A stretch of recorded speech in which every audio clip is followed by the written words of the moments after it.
We cannot really diagnose Zika infection based on symptoms alone, as most people who are infected do not show any symptoms or the symptoms are very mild.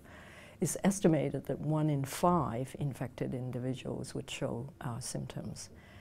And in those who show symptoms, they are fever, joint pain, a rash, which is really very generally considered as a flu-like illness and is not enough for us to really say that the cause of the infection is actually Zika, due to Zika.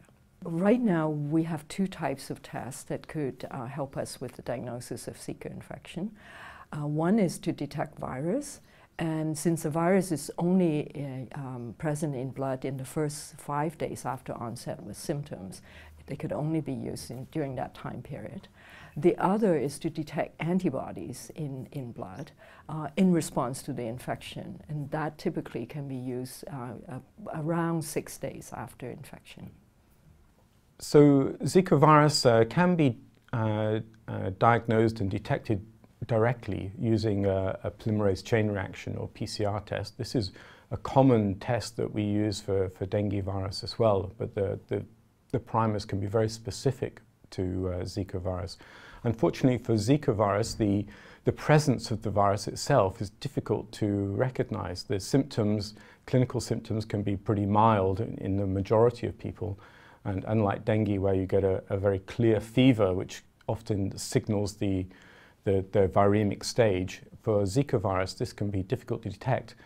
And with the virus being present in blood perhaps just a few days, actually getting the chance to isolate the virus or detect the virus in those samples can be very difficult.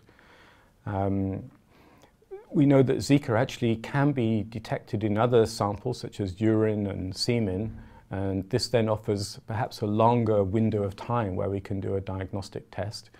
However, pinpointing that time can still be very difficult, and so typically we rely on the antibody test, the indirect measurement of the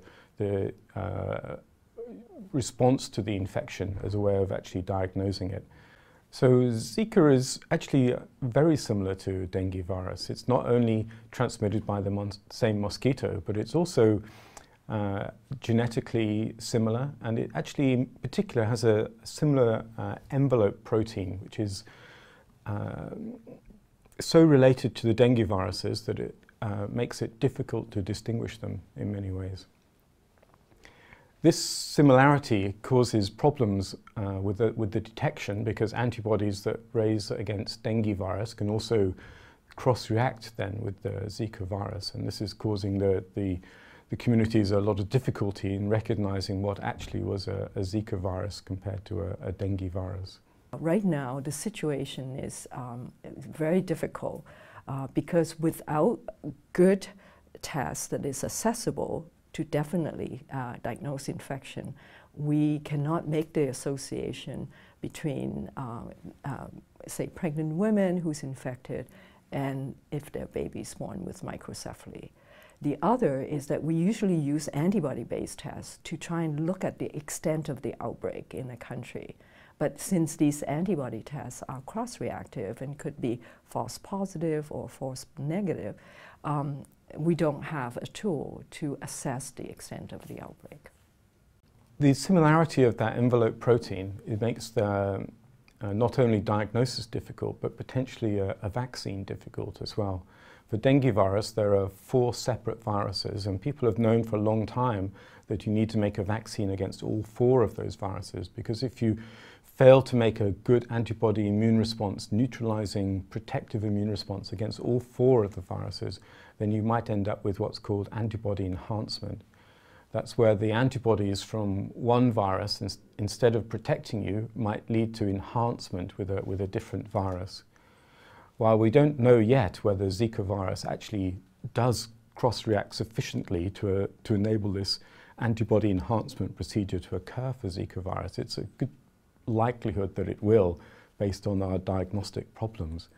And if that's the case, then we need to make a vaccine that protects you against all 5 similar viruses, the dengue viruses and the Zika virus, in order to make sure that you don't suffer from this enhanced disease.